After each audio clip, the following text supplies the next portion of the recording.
façon, vous sentez tout bon, vous êtes toutes belles, mesdemoiselles. Oh, oh, oh. Est-ce qu'on est bien dans ces jardins, loin des engins? Ça pousse au Muraillon. Salade, tomates, fèves, haricots, coriandre, menthe, pommes de terre, épinards, betteraves ou encore fraises. Un jardin tenu par Enzo, Lénie, Héloïse, Camille, Colline ou encore Alice et leurs copains, des enfants de la classe de CE1, CE2 de l'école des Muraillons.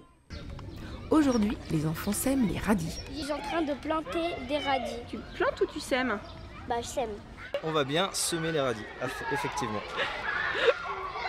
L'an dernier c'était un franc succès, donc on a décidé de renouveler le projet, donc avec une autre classe, avec certains élèves qui sont à nouveau avec moi cette année, donc sur 2 ans on a réussi à développer le projet et sur le même principe avec un jardin collectif ici et un jardin individuel à côté.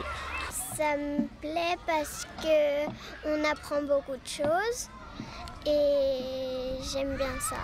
Parce que j'aime bien planter des trucs et on apprend aussi plein de trucs. Par exemple, à quoi servent les coccinelles, comment les vers, à quoi servent les abeilles, comment servent les vers de terre.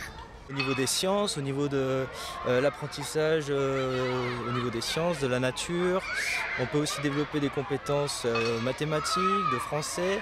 Par exemple ici, là, j'ai une production d'écrit écrite d'un enfant. Donc à quoi servent les coccinelles et comment planter le persil, et à partir de ces questions et de ce qu'on a vécu ensemble dans le jardin, ils arrivent à retranscrire tout ça par écrit, donc les compétences sont multiples. Sur les fèves, des fois on voit des pucerons et puis les pucerons ils mangent les fèves. Du coup il y a les coccinelles qui vont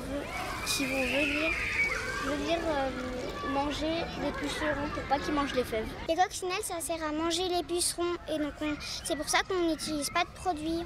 On laisse les coccinelles faire.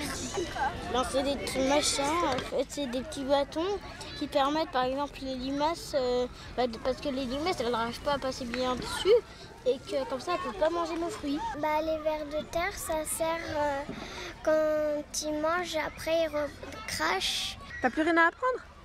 Je sais pas. On a toujours des trucs à apprendre. Les parents jouent le jeu en venant arroser à tour de rôle.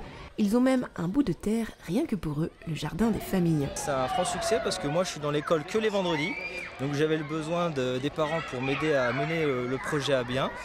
Et au final, il y a beaucoup de parents qui ont joué le jeu, qui sont inscrits, et du coup il y a 3 parents dans la semaine plus le week-end, donc ça fait 4 parents qui viennent arroser, désherber le soir en dehors du temps scolaire. Là-bas, il y a un planning. Ça fonctionne très bien toute la semaine.